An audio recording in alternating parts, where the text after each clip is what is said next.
말씀 어떻게 다 기억하십니까?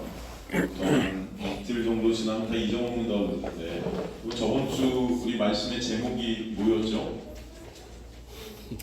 저번 주일 설교 말씀 제목이 뭐였죠? 혹시 제목 기억나시는 분? 주인공. 네? 주인공은 아버지. 주인공은 아버지.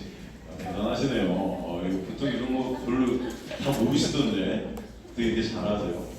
주인공이 아버지. 우리 돌아온 탕자 얘기라고 하는 이 얘기의 주인공이 사실은 탕자가 아니고 누구였다? 아버지였다는 것을 우리가 저번 시간에 살폈었습니다. 그러니까 아버지의 사랑과 은혜. 그 둘째 아들이 아빠 재산 주세요 했던 것은 아빠 이제 고만 사세요.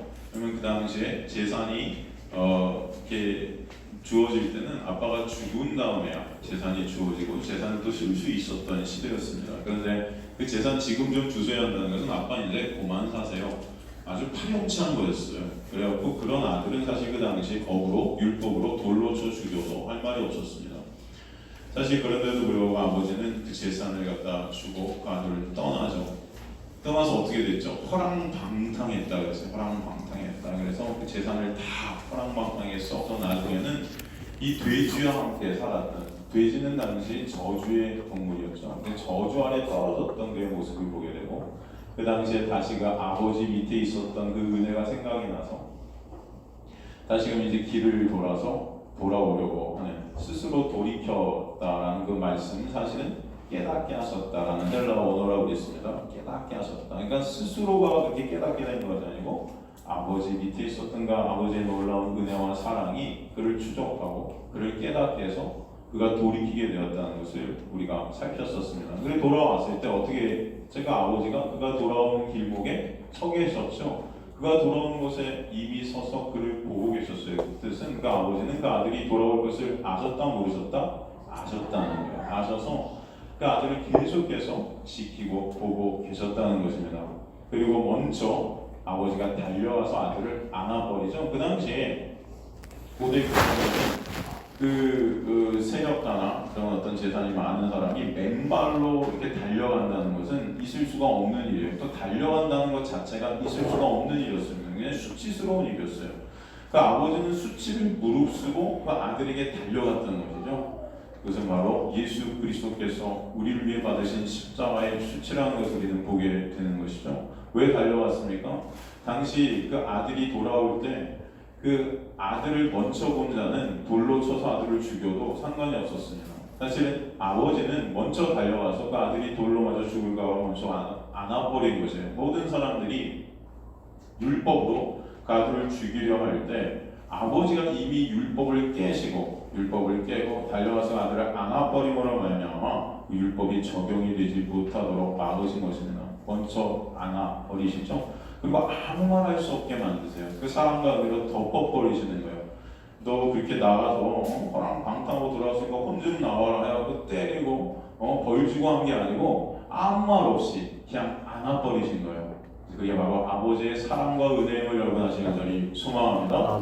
아버지는 그렇게 우리를 아무 이유 없이 아무 조건 없이 은혜로 안아버리시고 은혜로 우리를 맞아 주시는 것을 알 수 있다는 것을 우리가 저번 시간에 살폈습니다. 그리고 오늘 이제 22절에 보니까 그 종에게 명령을 내리는데 어떤 명령을 내냐면 종들에게 이르되 제일 좋은 옷을 내어다가 입히고 손에 가락지를 끼우고 발에 신을 신기라고 명령을 내립니다. 이것은 제일 좋은 옷, 반지, 신발이 나오는데 이것이 모두 아버지가 베풀어 주시는 하나님의 은혜임을 알 수 있습니다. 이게 신분의 변화를 갖다 우리에게 보여주시는 거예요. 신분의 변화. 이 아들이 신분이 변화. 이제 집을 나갔던 그 아들에서 이탈되었던 그 아들이 다시금 아들로 입양되는 귀한 역사를 우리에게 보여주시는 것입니다. 먼저 옷을 갖다 우리가 얘기하기 전에 손에 가락지를 끼고 발에 신을 신기라는 이 부분부터 저희가 살피고 맨 끝에 세 번째로 옷에 대해서 여러분과 나누도록 하겠습니다. 이 옷에 대한 부분들이 굉장히 좀 중요하기 때문에 제가 옷을 나누는 것을 좀 끝으로 돌리겠습니다. 먼저 아버지는 손에 가락지를 끼우게 하세요. 이 가락지가 무엇을 뜻하는지 혹시 아십니까? 고대 근동에서 당시 가락지는 권위의 상징이었습니다. 권위의 상징이었고 왕권을 뜻하는 것이었어요. 권위와 왕권을 뜻하는 것이었어요. 히브리서 2장 5절에서 9절을 보면요. 히브리서 2장 5절에서 9절을 보면은 히브리서 2장 5절에서 9절을 보면 하나님이 우리가 말하는 바 장차 올 세상을 천사들이 복종하게 하심이 아니니라. 그러나 누구인가가 어디에서 증언하여 이르되 그를 잠시 동안 천사보다 못하게 하시고 영광과 존귀로 관을 씌우시고 만물로 그 발에 복종하게 하셨느니라. 오직 우리가 천사들과 잠시 못한 동안에 못하게 하심을 입은 자 곧 죽음의 고난을 받으심으로 말미암아 영광과 존귀로 관을 쓰신 예수를 보니 이를 행하시는 하나님의 은혜로 말미암아 모든 사람을 위하여 죽음을 맛보게 하심이라 말씀되어 있죠. 우리는 원래 창세기에서 세상을 다스리도록 허락하셨어요. 그런데 아담의 범죄로 말미암아 오히려 우리는 이 세상을 다스릴 수 없는 자들로 추락하죠.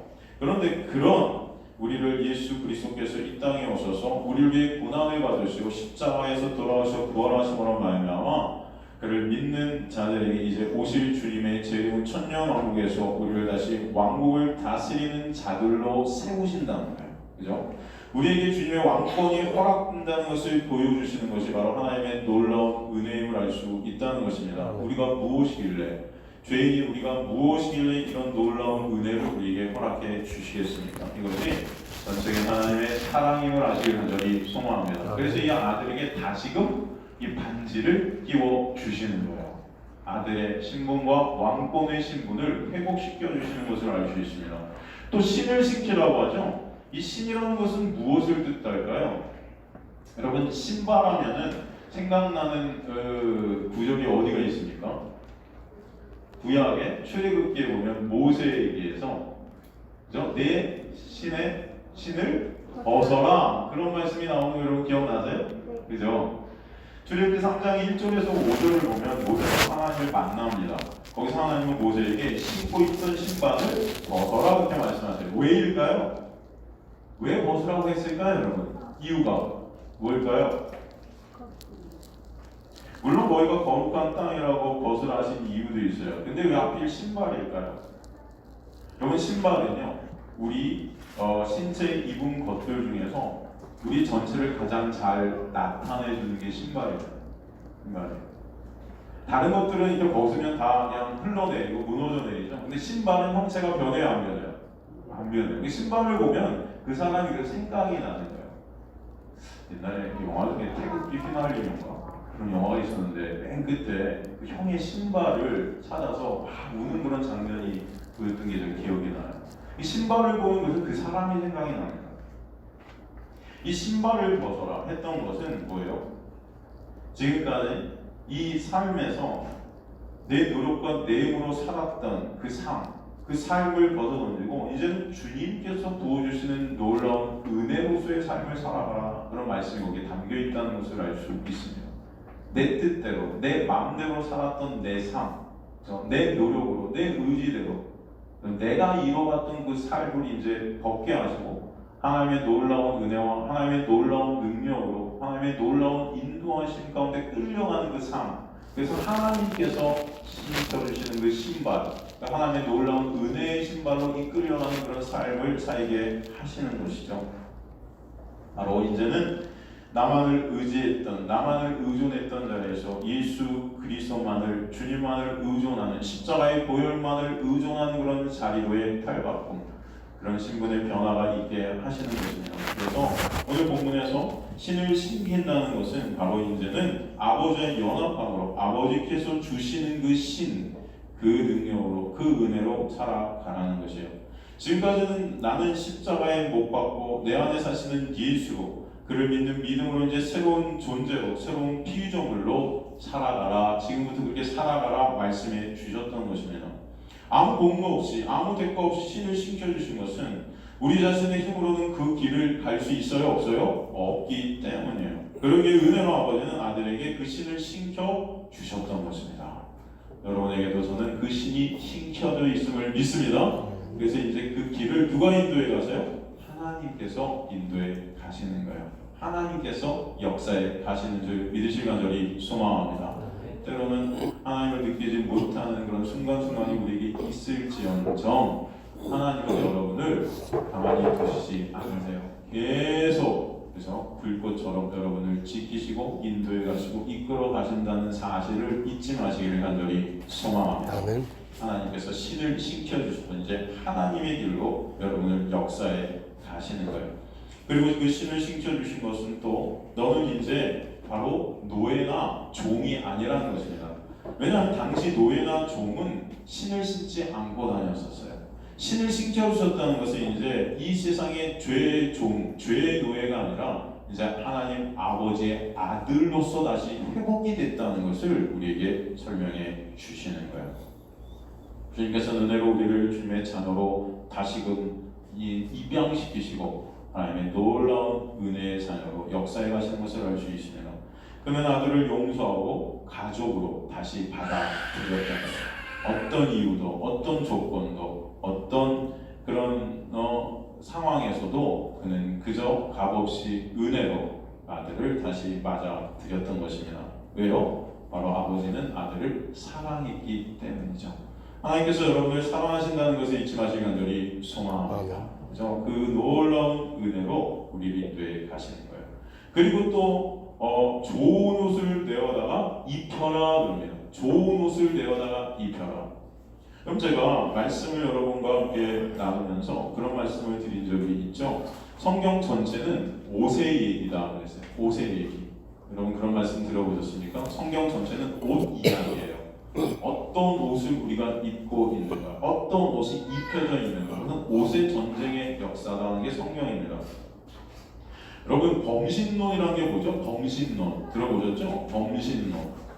간단히 말하면 범신론이라는 것은 인간이 신이 된 것입니다. 아담이 선악과를 따먹고 난 후에 하나님의 자리에 인간이 오른 것이에요. 그죠? 그러므로 인간의 행위를 열심히 발전시키고 개발해서 성숙시켜서 신의 자리에 앉자. 이게 바로 인간의 범신론에서 나오는 그런 철학입니다. 대표적인 종교가 범신론의 대표적인 종교가 뭐죠? 불교, 힌두교 이런 것들이죠. 그죠? 인간의 가능성을 근거로 해서 자신들의 힘, 자신들의 노력을 놓지 못하는 것이 인본주의고 범신론적 사고라고 할 수 있습니다. 아담이 선악과를 먹으면 자신들이 신이 된 인간들이 쏟아놓는 종교 행위들이 다 이 세상의 자력 종교들이 된 것이에요. 이게 바로 범신론에 속하는 종교들이죠. 바리새인들의 유대주의, 율법주의, 지금 기독교가 내어놓는 어떤 성화주의, 기복주의, 은사주의, 혼합주의, 갈라디아주의. 그래서 우리가 수요일날 갈라디아서를 공부하면서 이 갈라디아주의에 대해서 계속 살피고 있는데 바로 이 갈라디아주의, 이런 모든 혼합주의적인 것들이 다 범신론적인 행위를 근거로 해서 인간들이 내어놓는 그런 종교행인 것을 알 수 있습니다. 이 세상에서는 그런 종교행위, 범신론적인 행위 추구를 통해 인간들의 칭찬과 인정, 가치를 높여주는 아주 이것들이 멋져 보이는 것들로 보이게 되어 있습니다. 기도를 많이 하고 선한 일을 많이 하고 착한 일을 많이 하면은 굉장히 존경스러워 보이고 멋있어 보이잖아요. 그렇죠? 여러분 제가 질문 하나 드리면 기도를 많이 하는 목사와 신앙생활 하고 싶습니까? 기도를 잘 안 하는 것 같이 보이는 목사와 신앙생활 하고 싶습니까? 예? 기도를 많이 해 보이는 목사와 신앙생활 하고 싶으세요? 저 목사는 기도를 좀처럼 안 하는 것 같아 하는 사람과 신앙생활 하고 싶으세요? 기도 많이 하는 목사님이 좋습니다. 기도 많이 하는 분이요? 저 같아도 기도를 많이 하는 그런 목사와 신앙생활을 하고 싶을 것 같아요. 그죠? 우리 목사님은 날라리 같아. 이런 사람 신앙생활하고 싶으시겠어요? 그럼 좋습니다. 기도를 저와 여러분 많이 했으면 좋겠어요. 저도 그럽니다. 기도라는 것은 우리의 소원을 이뤄달라는 게 아니죠. 기도는 뭐예요? 하나님의 놀라운 은혜에 격발되어지는 하나님과의 놀라운 교제의 삶이에요. 그죠? 하나님과 동행하는 삶 자체가 뭐예요? 기도입니다. 그죠? 교제하는 것입니다. 여러분이 기도 많이 하시길 좀 간절히 소망합니다. 하나님의 말씀을 많이 묵상하시길 간절히 소망합니다. 저도 마찬가지예요. 하나님의 십자가의 놀라운 은혜 아래 거하기를 좀 간절히 소망합니다. 그리고 매 순간 하나님과 동행하며 하나님과 말씀 가운데 교제하며 그 말씀으로 주님과 기도하며 그죠? 주님 앞에 서는 제가 되기를 좀 간절히 소망합니다. 그런데 그 기도 많이 하는 그런 어떤 행위로 자신의 힘을 쌓고 그 힘을 위해 무릎이 고장나는 것도 참고 기도하고 있는 우리의 모습이 있다면 그죠? 그것은 잘못됐다는 것이죠. 옛날에 제가 우리나라에 굉장히 유명한 청년 설교가인데 하여튼 그 사람이 설교하면 청년들이 그냥 때를 지어서 모여요. 그 사람이 부흥회를 갖다 테이프도 두개 나왔고 굉장히 그 베스트셀러를 많이 팔려서 이게 벌써 한 십몇 년 전, 15년 전 그 정도 되는데 그래서 테이프를 저도 샀었어요. 들어보려고. 도대체 이게 얼마나 이게 설교가 좋은지. 근데 그 테이프 설교 중에 그런 말을 한 적이 있어요, 그분이. 아직도 기억이 나는데 저희가 이게 영발이 떨어지면, 약발이 떨어지면 이렇게 설교를 하다가 사람들이 막 약발이 떨어지면 이게 뭔가가 이게 안 되는 것 같아요. 그럴 때 자기가 하는 것은 일주일 동안 기도원에 넣고 금식을 한다. 일주일 동안 금식을 딱 하고 다시 예배에 이제 예배당으로 딱 와서 예배를 딱 설교를 하게 되면 자기 눈에서 불이 나는 것 같아요. 자기 눈에서 불이 나면은 등에 있는 모든 사람들이 다 꼬꾸라진다는 거예요. 그러니까 금식하라는 거죠. 그렇게 기도하라면 하나님께서 그러면 능력을 내줘서 사람들을 다 꼬꾸라뜨리는 거예요. 자기 눈에서 불이 나가게. 그래서 자기는 이 영발이, 약발이 떨어진 같은 금식을 해서 사람들을 다 꼬꾸라뜨린다. 이런 설교를 제가 중간에 들어서 그 당시는 많은 청년들이 야 그래 우리도 열심히 금식해서 사람들을 꼬꾸라뜨리는 그런 영적인 군사들이 되자. 뭐 이렇게 설교를 했었어요. 그럼 어떻게 생각하세요?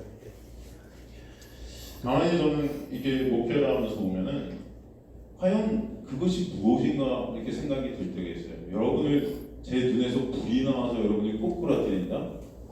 뭐 어디 꼬꾸라지는 거예요, 여러분이 도대체? 누구한테 꼬꾸라지는 거예요? 저한테? 제가 왕이 되고, 제가 신이 되고, 제가 교회의 주인이 되고, 예? 그러기 위해서 목사가 금식하고, 그러기 위해서 내 힘을 받기 위해서 어떤 기도라는 종교 행위로 내 권력을 쌓고 있다는 것이 여러분 맞는 걸까요? 틀린 걸까요? 틀립니다. 틀린 거죠. 그렇다면. 이 목회자들 사이에서 많은 얘기들을 할 때가 있는데 이런 말을 할 때가 있어요. 야, 40일 정도 금식은 목회자가 해야지. 이 금식을 딱 하게 되면은 그냥 성도들이 꼼짝을 못 한다는 거예요. 그걸 위해서도 해야 된다는 거죠. 나보다 금식 많이 하는 사람이 있어? 없으니까. 영적으로 나보다 탁월한 사람이 있어? 없으니까. 나를 따르라. 그죠? 그리고 저도 한 40일 금식하고 여기 딱 쓰게 되면 여러분 저를 굉장히 존경할 수도 있습니다. 야, 우리 목사님 40일 금식을 하셨대. 그냥 피골이 상접해서 그죠? 쏙 들어가고 근데 눈은 그냥 살아있어서 쳐다보는 사람들이 제 눈 쳐다보지 못하고 이렇게 만드는 거예요. 영적으로 신령한 목사.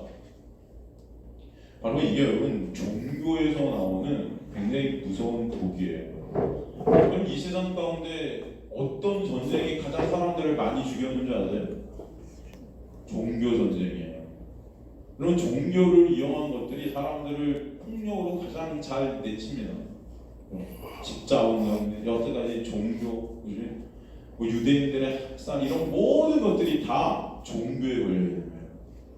사람들이 다 내가 왕이 되고 하나님을 이용해서 내가 신의 자리에 오르고 그 하나님의 이름을 갖다 이용해서 내가 권력을 휘두르는 이것들이 얼마나 무서운 것인지를 모른다는 것이죠. 바로 이것이 범신론입니다. 불교, 유교의 나의 신들이. 그런데 지금 기독교가 이런 모습으로 갈 때가 얼마나 많은지 몰라요. 은사주의, 기복주의. 죄로 타락한 아담의 후예들의 이 죄된 역사는 사망 가운데, 흑암 가운데, 혼돈 가운데 있는 죽음의 역사인 것을 알 수 있습니다. 왜? 죄의 삭은 사망이기 때문이에요. 그러기에 이 인생이 죽음 안에서 고통스럽고 어렵고 힘든 것입니다. 죽음을 향해 달려가는, 아니 이미 죄로 죽어있는 인생들, 좀비들 같은 인생들, 이 좀비들의 먹고 먹히는 인생들의 모습이 우리 인간 역사인 것을 보게 하시죠. 그러므로 죄된 인간들은 그 죄로 인한 고통스러운 그 공허들을 벗어버리려고 여러 가지 운동들을 합니다. 인간 스스로 열심히 노력해서 그 죄로 인해 오게 된 고통의 옷, 고난의 옷, 허무의 옷, 죽음의 옷 이런 것들을 갖다 벗어버리자마자 끊임없이 몸부림치는 게 우리의 모습들이에요. 그렇지 않습니까? 교육, 철학, 이념, 도덕, 문명, 과학 등의 모든 지식체계, 선행체계 등으로 그것들을 학습하고 익혀서 스스로 그 죽음의 옷들을 벗을 수 있게끔 하고자 몸부림치는 우리 모습들이 얼마나 많은지 모릅니다. 이것을 세상에서 옷벗기라 종교들은 말하죠. 이 세상 것들을 옷벗기. 그러나 성경은 이것이야말로 파멸의 옷을 겹겹이 껴 입는 것임을 우리에게 말씀합니다. 세상에서 옷을 벗자는 것들이 사실은 뭐예요? 옷을 겹겹이 껴 입는 것임을 갖다 성경은 우리에게 증거하세요. 진짜 두꺼운 자기의라는 자신의 신됨을 공공히 다지는 멸망의 옷을 겹겹이 해 입는 자들, 이게 바로 우리들의 모습이다 말씀하고 있다는 것이죠. 평생을 이 옷벗기를 스스로의 힘과 노력으로 하는 인간들의 말로가 어떨까요? 여전히 공허하고 여전히 두렵고 여전히 아무것도 모르겠다. 바로 그 결과가 우리의 결과가 될 수 있다는 거죠. 기독교는 그러기에 무엇이라고 말하는가? 인간 스스로가 그 죽음의 옷을 벗을 수 있다 없다? 없다 말씀하는 거예요. 세상이 벗어 던지고자 말하는 그 옷을 기독교는 자기 의를 입는 것이다 말씀합니다. 이사야 선지가 그것을 정확하게 우리에게 설명했죠. 이사야서 64장 6절을 가보면요. 이사야서 64장 6절 제가 여러분과 많이 나눈 말씀인데 이사야서 64장 6절 여러분 다시 한번 살피시면서 기억하십시오. 이사야서 64장 6절 보면요. 무릇 우리는 다 부정한 자 같아서 우리의 의는 다 더러운 옷 같으며 우리는 다 잎사귀 같이 시들므로 우리의 죄악이 바람같이 우리를 몰아가나이다. 이 인간의 실존이라는 거죠. 우리는 부정한 자 같아서 우리의 의는 다 뭐 같대요? 더러운 옷 같대요. 우리가 인간이 쌓은 그 훌륭한 선한 그 의들, 우리 힘과 노력으로 내놓은 그 의들, 우리가 생각할 땐 굉장히 멋있어 보이고 우리가 생각할 땐 굉장히 떳떳해 보이고 자랑스러워 보이고 가치 있어 보이고 하는 그 모든 것들이 뭐예요? 다 더러운 옷이다. 영어 성경에 이게 filthy 이렇게 돼 있어요. 이게 뭐죠? 똥벌레죠. 똥벌레. 한국 성경에는 더러운 옷이라고 설명했지만 진짜는 이 똥벌레. 더 들어가서 히브리 원어를 보잖아요. 이거 더 추악한 단어로 써 있습니다. 제가 말씀 안 드리려고 이거. 그럼 똥벌레까지만 하겠습니다. 똥벌레. 인간의 행위로 쌓은 그 선한 행위, 착한 행위, 말씀 지킴이라는 그 행위. 그 의의가 똥벌레 같이 하나님 앞에서는 냄새나는 것이다. 우리에게 설명하세요. 그것이 창세기에 나오는 네피림, 거인, 용사, 유명한 자들에게 운동 아니겠습니까? 지금도 그러죠. 우리는 예수님을 닮자, 예수님처럼 되자.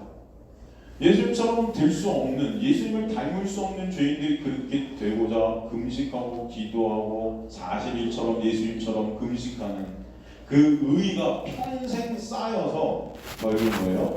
그런 나를 따르라는, 내가 예수님 같은 왕의 자리, 신대기의 자리에 내 스스로의 힘과 노력으로 오리라 하는 그 모습. 여러분 거기에 행복이 있을까요? 없을까요? 거기 감사와 기쁨과 안식이 있을까요? 없을까요? 없습니다.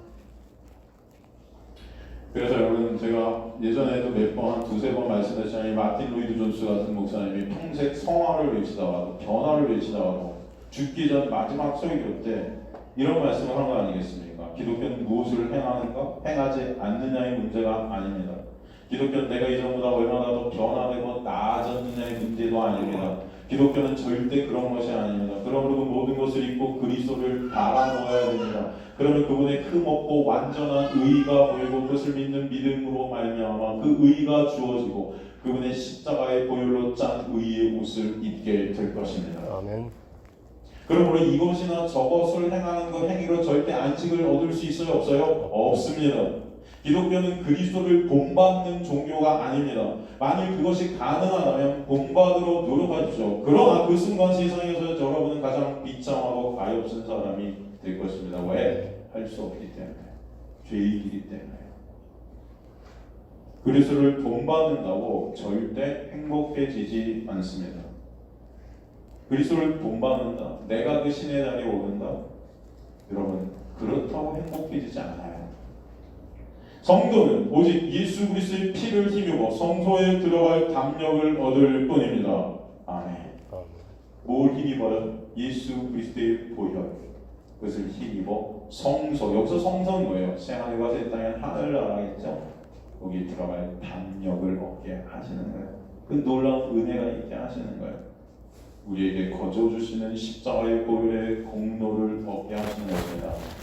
그래서 마지막에 마틴 루이스 목사님이 이런 말씀하세요. 그 은혜의 영광의 십자가를 모든 사람이 본받아야 할, 닮아야 할 아름다운 것으로 변질시키지 마십시오.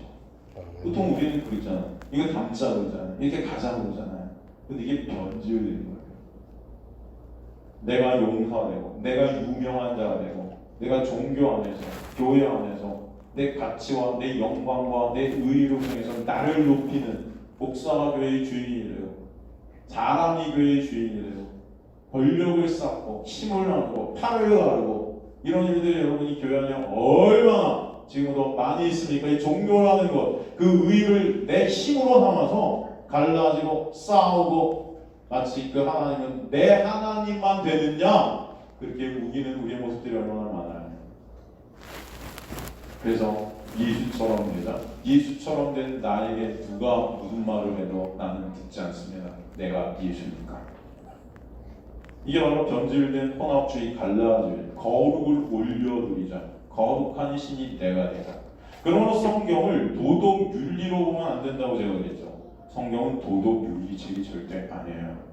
자유주의, 독일의 자유주의 신학자들이 이 성경을 다 도덕 윤리책으로 딱 바꿔버렸어요. 그러니까 착하게 살자. 우리 어디서 이거 보는 얘기잖아요. 착하게 살자. 가끔 목욕탕에 가보면 무시무시한 사람들이 이렇게 문신을 착하게 살자. 성경은 그 네필림, 거인, 용사, 유명한 자들 갖다 히브리어로 바사르를 합니다. 바사르는 육체라는 거예요. 육체. 바사르. 이 육체라는 바사르는 내 힘으로 그 옷을 벗을 수 있어서 내 힘과 노력으로 하늘로 올라가는 그 육을 말하는 것입니다. 내가 하나님을 사랑하고 내 옷을 내 몸과 같이 내 힘과 노력으로 내 의지로 사랑할 수 있다 그래서 하나님의 복을 내가 독차지하겠다 하는 그 육체. 그게 바로 바벨탑을 내 힘과 노력으로 쌓아가는 우리의 실존이라는 것이죠. 그것을 벗게 하시는 사건이 바로 무엇인가? 십자가라는 것을 아시기를 소망합니다. 그것을 벗게 하는 사건. 그 육체라는 마사라는 용사됨, 유명한 자됨, 내 필임, 거인됨, 내 칭찬, 내 인정, 내 의의를 그 육이 쌓게 되는 그것을 예수가 십자가에서 죽여버리시고 그 옷이 벗겨지게 하시는 은혜를 우리 가운데 뚫고 들어오셔서 역사에 가신다는 거예요. 그 육이 72년 헬라어로 보면 사르스라고 그러죠. 사르스가 뭐예요? 육신이에요. 로마서 이 사르스라는 단어가 굉장히 많이 나와요. 로마서 1장 3절 보면 그의 아들 즉 예수죠. 그의 아들에 관하여 말하면 육신으로는 다윗의 혈통에서 나셨고 이렇게 나와요. 거기서 육신으로는 단어가 바로 사르스. 그것은 바로 우리가 벗어버려야 할 그 육입니다. 그것을 예수께서 입으시고 이 땅에 오셔서 그 육을 가지시고 십자가로 가셔서 죽여버리셨다는 거예요. 이해가 되십니까? 그가 입으신 그 육, 근데 그 육이라는 것은 다윗의 혈통에서 난 육이에요. 이게 뭐예요? 모든 인간이 바라는 왕됨. 다 다윗같이 되고 싶어 하잖아요. 그죠? 영어도 그래서 데이비드라는 이름이 제일 많죠, 여러분. 독일어도 다비드. 이게 다윗이에요. 이런 이름들을 계속 쓰는 거예요. 다 그 왕됨. 다윗의 혈통이나 왕됨의 추구, 그것이 바로 사실 십자가에서 죽어야 될 예수께서 지시고 죽어주신 그 죽음 안에서 죽게 된 죽이라는 것을 아직 여전히 소망합니다. 그것이 우리가 죽어야 될 죄의 본질인 것이에요. 그러므로 로마서 1장 4절에는 바로 부활에 대해서 설명하고 있는 거예요.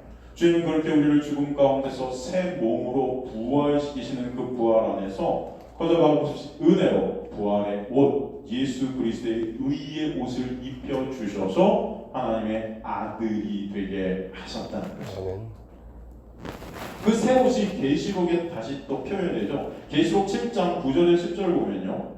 요한계시록 7장 9절에서 10절을 보면은 이 이후에 내가 보니 각 나라와 족속과 백성과 강화서 아무도 능히 쉴 수 없는 큰 무리가 나와 흰 옷을 입고 손에 종려가지를 들고 보좌 앞과 어린 양 앞에 서서 큰 소리 외치되 구원하심이 보좌에 앉으신 우리 하나님과 어린 양에게 있도다. 여기서 흰 옷이 나오죠. 이게 바로 부활의 옷, 새 옷입니다. 바로 하나님께서 십자가의 보혈로 짠 의의 옷이 바로 이 새 옷, 흰 옷이에요. 그러므로 갈라디아서 3장 27절에 보면 누구든지 그리스도와 합하기 위해 세례를 받은 자는 뭐 했다고 그래요? 그리스도로 옷 입었느니라. 그리스도로 옷 입었대요. 오늘 본문의 이 아버지는 그러므로 아들을 가서 품어버려서 아들이 입고 있었던 세상 가운데 자신의 힘과 노력과 능력으로 자신의 부끄러움을 감추려 했던 그 옷을 벗겨버리시고 아들과 다시 가족됨으로, 그 말은 연합됨으로 말미암아 새 옷, 의의 옷, 거룩의 옷, 십자가의 보혈로 짠 옷을 거저 은혜로 입혀 주셨다는 것을 우리에게 설명해 주시는 것이죠. 바로 이 하나님의 놀라운 은혜라는 것을 우리에게 말씀해 주시는 것입니다. 그래서 이 본문의 이 옷이라는, 오늘 누가복음이 아버지가 입혀주신 그 옷이 본문에서 원어로 스톨렌이라고 해요. 스톨렌, 헬라어. 이 스톨렌은요, 사실 스텔로라는 헬라어에서 왔어요. 스텔로라는 헬라어는 뭐냐? 준비하다, 준비하다, 장만하다. 이걸 누가 준비했다는 거예요? 내가?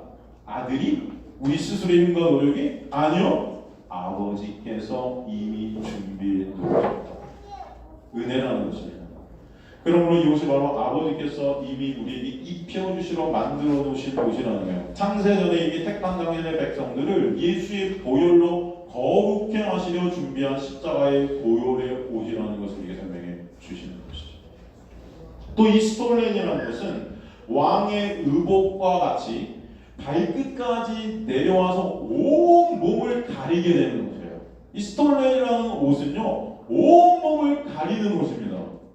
여러분의 죄와 그 죄 보이는 수치와 허물, 그 모든 부끄러움과 그 모든 것들로 치장하고 있는 우리를 갖다 십자가의 보혈로 다 가려버리셨다.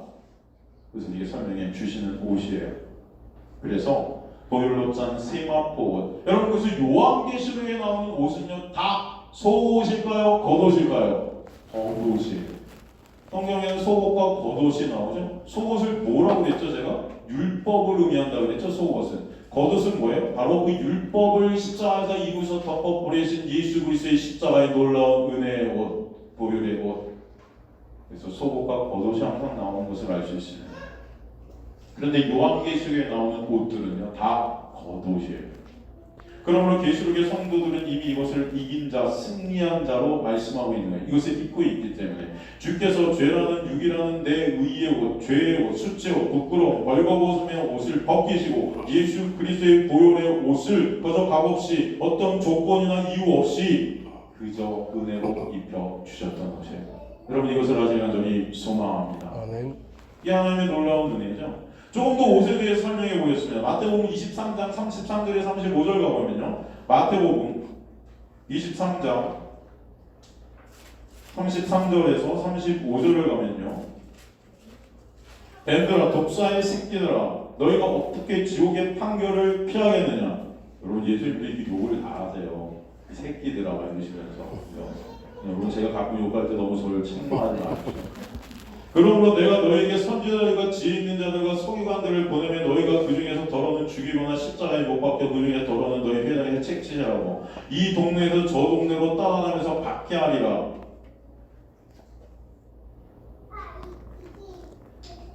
그러므로 의인 아벨의 피로부터 성전과 제단 사이에서 너희가 죽인 바라가의 아들 사가라의 피까지 땅에 흘린 의로운 피가 다 너희에게 돌아가리라. 이게 의인 아벨의 제사, 이게 여러분 예전에 보면 행위의 제사였던 가인에게 맞아 죽지요, 그렇죠? 여러분 바라가의 아들 사가라가 누구죠? 원래 여기서 지금 여기 나오면 이 아벨의 피로부터 성전과 제단사에서 너희가 죽인 바라가의 아들 사가랴, 이게 어렵죠 이름이. 바라가의 아들 사가랴. 여러분 이 사가랴가 누굽니까? 사가랴의 히브리 이름이 누굴까요? 스가랴예요. 여러분 스가랴 다 아시죠? 구약의 인물. 그 스가랴가 어디서 죽음을 당했죠? 이스라엘의 성전 뜰에서 맞아 죽었습니다. 지금으로 말하면 교회 안에서 맞아 죽은 거예요. 교회 안에서. 역대하 24장 20절에서 21절을 보면요. 역대하 24장 역대하 24장 20절에서 21절을 보면요. 이 하나님의 영이 제사장 여호야다의 아들 스가랴를 감동시키시니 그가 백성 앞에 높이 서서 그들에게 이르되 하나님이 이같이 말씀하시기를 너희가 어찌하여 여호와의 명령을 거역하여 스스로 형통하지 못하게 하냐 하셨으니 너희가 여호와를 버렸으므로 여호와께서 또 너희를 버렸으니라 하나 우리가 함께 꾀하고 왕의 명령을 따라 그를 여호와의 전 뜰 안에서 돌로 쳐 죽였더라. 유대인들이 하나님을 섬겨하는 성전에서 우상을 섬기죠. 그때 하나님의 선지자 스가랴가 질책을 합니다. 그러자 그를 죽여버리는 거예요. 유대인들의 성경 제일 마지막에 여러분 역대하인 거 아시죠? 우리 성경은 말라기가 제일 끝인데 유대인들의 구약 성경 제일 끝은 역대하예요. 그러므로 지금 아벨부터 유대인의 성경 제일 마지막인 이 역대하, 이 스가랴가 등장하고 있는 이 역대하까지 이 세상의 모든 아담의 후예들은 하나님의 은혜를 바로 전하는 모든 선지자들을 다 때려 죽이더라. 그래서 우리에게 설명해 주시는 것이죠. 어디서? 성전에서, 교회에서. 누구에게? 종교인들에게. 하나님을 안다는 자들이에요. 자신들의 행위와 그 의를 지키는 자들. 스스로의 힘과 노력. 우상은 결국 그 행위의 주체인 나이기 때문에 십자가에 달리신 예수 그리스도, 바로 그 신 대신 예수까지도 그 우상인 내가 죽여버리는 그런 형국을 우리에게 보여주시는 율법주의, 즉 나의 신되면 하나님도 죽이라. 그러기에 그 은혜의 도를 잊지 좀 마라. 이렇게 사도 바울은 우리에게 유다서 1장 3절 4절을 통해서 설명하죠. 그럼 유다서 1장 3절 4절 보면 하나님께서는 우리에게 이렇게 말씀하십니다. 유다서 다시 나올게요. 유다서 1장 3절 4절 보면요. 유다서 1장 3절 4절 사랑하는 자다 우리가 일반으로 받은 구원에 관하여 내가 너희에게 편지하려는 생각이 간절한 제 성도에게 단번에 주신 믿음의 도를 위하여 힘써 싸우라는 편지로 너희를 권하여 할 필요를 느꼈노니 이는 가만히 들어온 사람 몇이 있음이라. 그들은 옛적부터 이 판결을 받기로 미리 기록된 자니 경건하지 아니하여 우리의 하나님의 은혜를 도리로 방탕한 것으로 바꾸고 홀로 하나이신 주제 곧 우리 주 예수 그리스도를 부인하는 자니라. 경건과 불경건에 대해서 제가 예전에 설명해 드린 적이 있어요. 경건하지 않다는 것, 경건하다는 것. 경건하다는 게 뭐라고 했죠? 야고보서에 설명돼서 경건의 정의가 나왔죠. 그 경건의 정의는 뭐였어요? 너 그 은혜 아니? 경건하다는 것은 하나님의 놀라운 십자가의 은혜를 아는 자들에서 나오는 그런 열매라는 것을 우리가 설명해 주었어요. 바로 지금 여기서 가짜와 진짜의 전쟁이 요한계시록에서 표현이 되는데 바로 요한계시록 16장 13절에 16절을 보면 요한계시록 16장 13절에서 16절을 보면 또 내가 보면 개구리 같은 새 더러운 영이 용의 입과 짐승의 입과 거짓 선지자의 입에서 나오니 그들은 귀신의 영이랑 이적을 행하여 온 천하 왕들에 가서 하나님 곧 전능하신 이의 큰 날이 있을 전쟁열에 그들을 모으라. 보라 내가 도둑같이 오니 누구든지 깨어 자기 옷을 지켜 벌거벗고 다니지 아니하며 자기의 부끄러움을 보이지 아니하는 자는 복이 있도다. 지금 유다서 1장 3절 4절에서 그래서 그 은혜의 도를 잊지 말라 그래요. 그게 경건이에요. 은혜를 아는가? 여러분 그 은혜를 아는 자가 경건한 자라고 야고보서에 말했죠. 바로 그 은혜를 아는 것은 뭐예요? 바로 그 옷을 지켜 벌거벗고 다니지 않는 것이라는 것을 이렇게 설명해 주시는 것입니다. 이 요한계시록 16장 13절 16절 보면 성경의 개구리는 항상 부정과 재앙의 동물이죠. 저주를 상징합니다. 요한은 지금 그런 개구리를 거짓 선지자에 비하죠. 그 개구리가 그 더러운 새 영이라 그래요. 이 더러운 새 영이 거짓 선지자의 입에서 나오는데 마귀의 세력이 흉내내는 것은 뭐죠? 삼위일체 하나님이라고 그랬어요. 근데 주님께서 그들과 싸울 성도들에게 무엇라고 하시냐면은 그 옷을 지켜라 이렇게 말씀하시는 거예요. 이게 바로 믿음의 도, 이 유다서에 나오는 믿음의 도라는 것입니다. 그 옷을 지켜서 부끄러움을 당하지 마 이렇게 말씀하시네요. 무슨 옷을 지키라는 것입니까? 바로 성경에서 옷과 부끄러움, 벌거운 옷을 하는 개념이 맨 처음 등장한 것이 창세기죠. 창세기 2장 3장에 가면 원래 하나님은 하나님 앞에서 벌거벗겨져서 창조되었어요. 사람은. 그런데 그들이 부끄러워하지 않았죠. 왜 않았습니까? 바로 인간들의 손이 가진 하나님의 형상이라는 옷이 입혀져 있었기 때문에 그들은 부끄러워하지 않았었어요. 창세기에서. 근데 그런 인간이 선악과를 먹고 하나님처럼 되자 하나님의 형상의 옷이 벗겨져 버립니다. 그것이 바로 벌거벗음, 부끄러움 상태라 그랬어요. 그때 그 벌거벗음을 인간들이 힘과 노고로 가리려고 시도했던 것이 무화과나무 잎사를 따서 자신들의 힘과 노고로 자신을 가린 것이죠. 하나님이 된 인간들은 이제 하나님의 형상이 아닌 자신들의 힘으로 가린 옷을 직접 해 입었던 것입니다. 그것이 바로 무화과나무 잎의 옷이었어요. 그것이 바로 율법주의와 유대주의의 옷으로 나갑니다. 우리 세상 모든 자격 종교로 나가요. 나가 재물, 명예, 성한, 평판, 인기의 옷으로 또 치장을 합니다. 인간들은 스스로의 힘으로 벌거벗음과 부끄러움을 가리려 애를 무단히도 쓰죠. 발버둥칩니다. 그런데 성경은 그 옷을 벌거벗음이다 말씀하세요. 계시록 3장 17절 보면 라오디게아 교회는 모든 것이 풍요해서 교인들의 선행, 구제, 열심 무엇 하나 부족한 것이 없었다고 해요. 문제는 그런데 그들 스스로 잘하고 있다는 자기 의에 반해버렸던 것이에요. 그들이. 이것이 바로 무화과나무 잎새로 옷에 입은 마귀의 모습이었다는 것을 이렇게 설명해 주시죠. 하나님은 그들에게 일가하세요. 뭐라고? 너희가 벌거벗었다. 세상 사람의 눈에 칭찬받는 라오디게아 교회는 그래서 벌거벗은 교회라는 것을 말씀하십니다. 하나님은 당신 그런 백성들에게 찾아가셔서 그 옷을 벗기시고 무죄한 짐승의 희생으로 만든 은혜의 옷, 보혈의 옷, 가죽으로 짠 옷을 입혀 주셨던 것이죠. 그게 바로 구속사 전체 옷 전쟁의 얘기입니다. 그러므로 역사는 옷의 전쟁이라고 제가 말씀드리고 계시죠. 그러므로 본문에서 먼저 아버지가 이 아들에게 옷을 해서 입혀 주셨던 것이죠. 아버지가 준비한 보혈로 짠 옷, 긴 옷, 왕의 옷, 예수의 옷. 그러므로 그리스도와 합하여 세례받은 자가 그리스도로 옷 입었다는 것을 설명해 주시는 거예요. 다시금 하나님의 형상으로 옷 입은 자로 회복하게 해주셨다는 것입니다. 여러분, 그리스도로 옷 입혀진 상태를 성경은 뭐라고 하는지 아십니까? 그리스도로 옷 입혀진 이 상태가 성경에서 뭐라고 하는지 아세요? 바로 이 상태를 순종이라고 해요. 순종. 뭐라고요? 순종. 사울이 전쟁에서 승리하고 제사라는 행위로 자신의 영광을 챙기기 위해서 자신의 뜻으로 제물들을 살려가지고 왔을 때 하나님이 사울에게 뭐라고 하셨습니까? 순종이 제사보다 낫다 그러세요. 순종이 제사보다 낫다. 여기서 낫다라는 히브리어는 영어의 better가 아닙니다. better가 아니에요. 옳다라는 거예요. 옳다. 순종하는 것이 옳다. 그것이 의이다. 순종이 의이다. 제사가 아니야. 그런데 우리가 생각하는 순종과 성경이 말씀하는 순종은 의미가 달라요. 제가 그래서 여러분 성경을 볼 때 구보사를 펴놓고 보면 안 된다 그랬죠?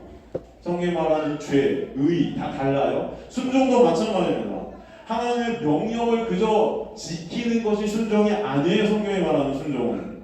성경의 순종인 히브리어 샤마는 두 객체가 하나로 연합이 되어서 한 객체가 한 객체를 죽여버리고 장악해버려서 끌고 가는 것을 순종이라고 합니다. 이해가 되세요?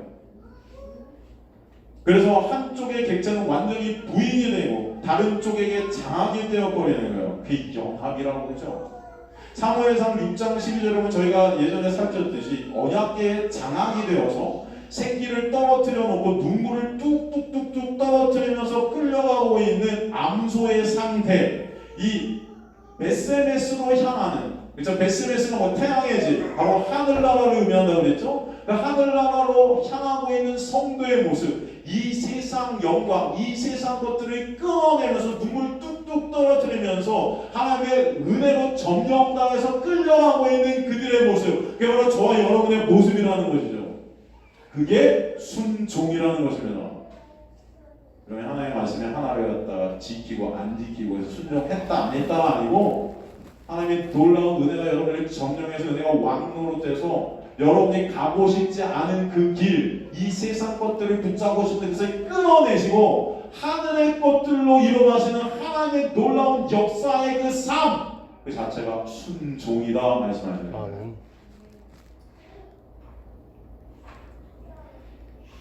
그 성도의 순종에는 그러므로 자기의 의가 나올 수 없게 하세요. 자랑이 나올 수 없게 하시는 거예요. 왜? 은혜가 일을 하시기 때문이에요. 말씀이 일을 하시기 때문이에요. 믿음이 일을 하시기 때문이에요. 예수의 옷이 입혀진 자들의 삶이 그렇게 은혜가 왕노릇해서 끌려가는 삶이 되게 하시는 하나님의 놀라운 은혜임을 아시는 분들이 소망합니다. 그래서 그가 원하든 원치 않든 아버지는 그를 품어 안으시고 종들에게 명해서 옷을 입혀 버려라 한 거예요. 저는 아버지의 아들이 될 자격도 없어요. 그냥 종으로서나 먹을 거나 많이 먹고 살게나 해주세요. 그런 말도 꺼내지 못하게 하시고 옷을 확 해 입혀버리셔서 이제 너는 내가 끌고 갈 거야. 그럼 그게 여러분의 삶임을 아시는 분들이 소망합니다. 그게 감사한 거예요. 진정 산 믿음을 선물로 받은 성도는 그러므로 그 믿음에 의해 끌려가는 게 자기 부인의 자리로 이끌려져 가는 것입니다. 십자가의 그 보혈이 아니면 안 되는 나의 실체를 점점 더 폭로하고 깨닫게 하시는 거예요. 그것이 바로 순종임을 하시는 분들이 소망합니다. 그래서 행함이 없는 믿음은 죽은 것이라는 걸, 행함이라는 것은 말씀을 지켜 착하게 살아 그런 것이 아니에요, 여러분. 예수 그리스도의 십자가의 보혈에 장악된 삶이에요. 예수 그리스도의 십자가의 보혈만 의존하게 되는 그 행함, 예수 그리스도만을 바라보게 되는 그 행함, 그렇게 끌려가게 된다는 것입니다. 그게 바로 예수 그리스도로 옷 입혀졌다. 그것이 성도예요. 어쨌든 아담들의 세상 옷을 찢어 버리시는 것이 자기 부인이고 그 위에 입혀지는 은혜의 옷, 보혈의 옷이 바로 구원인 것을 우리에게 설명해 주시는 거예요. 그런데 기독교인이라는 작자들이 여전히 그들을 모른 채 자신의 노력과 힘으로 기도, 헌금, 충성, 열심 등으로 자신의 의를 삼고 벌거벗음이란 수치옷을 계속해서 만들어 입고 있다는 거예요. 우리의 실존이 될 수도 있다는 것을 아시는 분들이 소망합니다.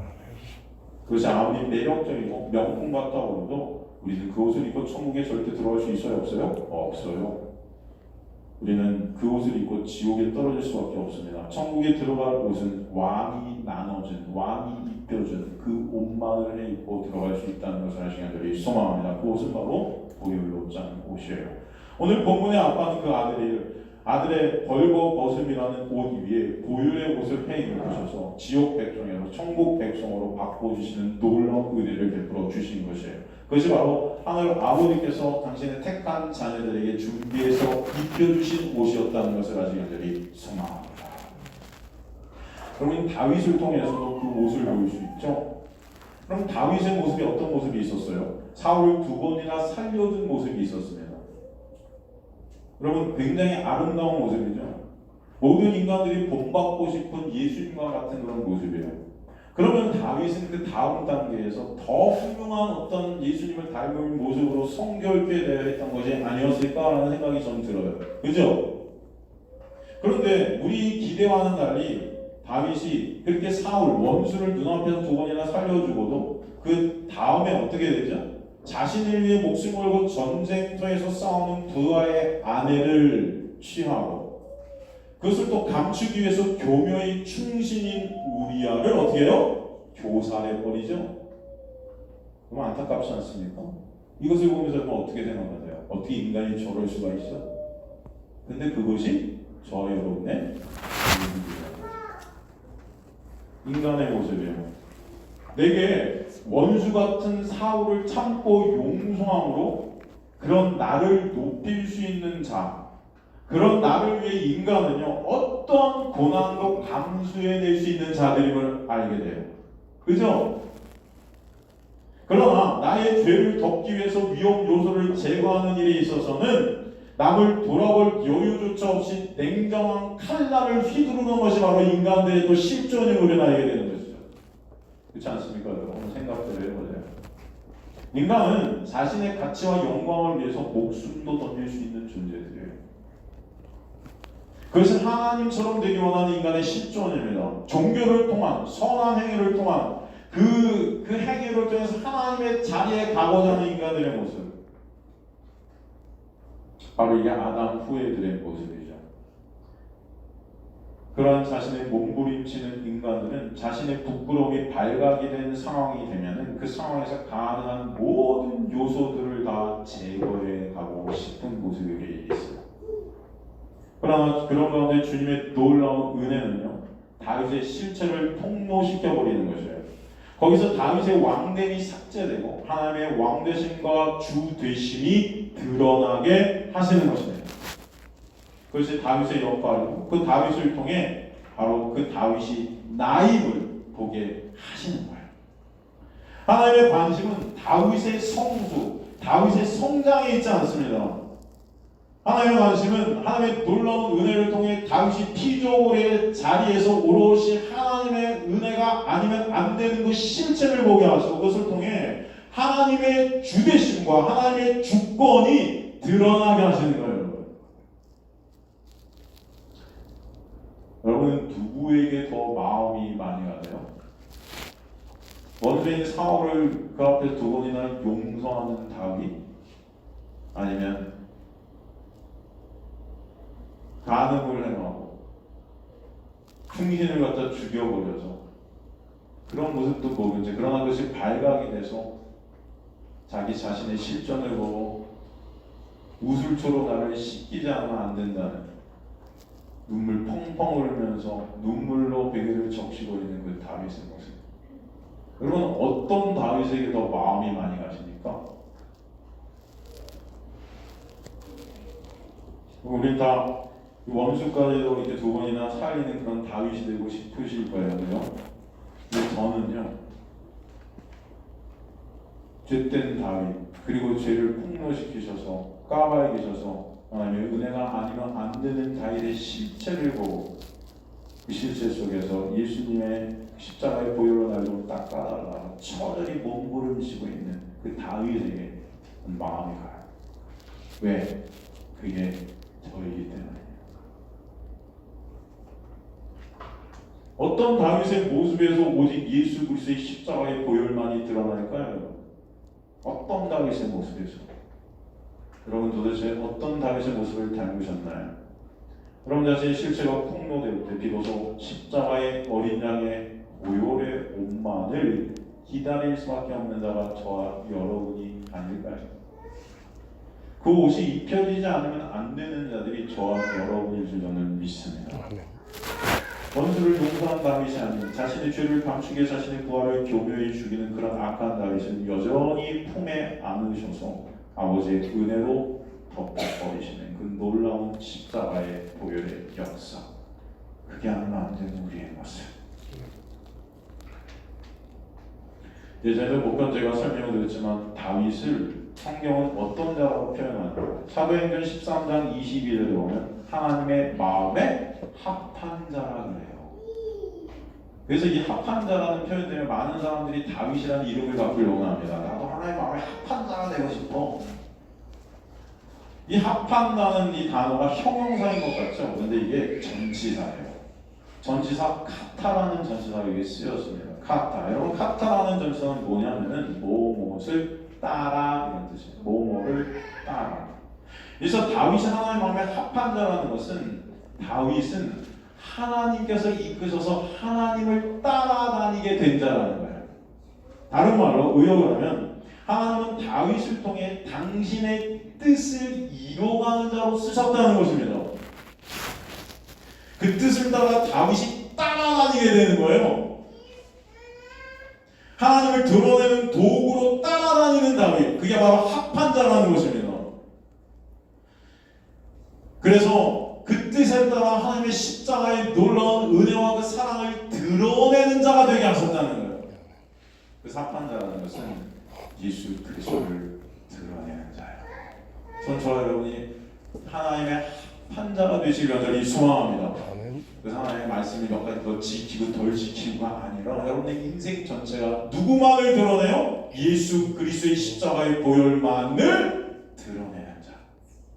그거 아니면 안 되는 자. 그게 내 자랑이 되는 거예요. 성가다의 찬양처럼 그 십자가만이 나의 자랑입니다 라는 고백이 있는 자. 그게 바로 합한 자예요. 성경은 그렇게 다윗처럼 하나님의 도구로 쓰이는 자를 무엇이라고 말씀하냐? 정직하다라고 말씀하세요. 어떤 자다? 정직한 자. 정직하다는 것은 거짓말을 안 한다는 말이 아니에요. 여러분, 우리가 알고 있는 정직과 성경이 말하는 정직은 다릅니다. 정직하다는 것은 하나님의 뜻을 정확하게 드러내는 인생들이라는 거죠. 뭘 드러낸다? 하나님의 뜻을. 열왕기사 15장 11절 보면요. 열왕기상 15장 11절 보면요. 열왕기상 15장 11절 보면 아사가 그의 조상 다윗같이 여호와 보시기에 정직하게 행하여 3절에 보면 아비암이 그의 아버지가 이미 행한 모든 죄를 행하고 그의 마음에 그의 조상 다윗의 마음과 같지 아니하여 그의 하나님 여호와 앞에 온전하지 못하였으나. 그래서 정직이라는 말과 온전하다는 말이 나옵니다. 이 다윗이 지금 정직했고 온전하다 그래요. 여러분, 다윗의 인생이 굉장히 정직한 인생이었다고 합니다. 근데 뭐 정직합니까? 간음하고 교사라고 하나도 정직하지도 않네요.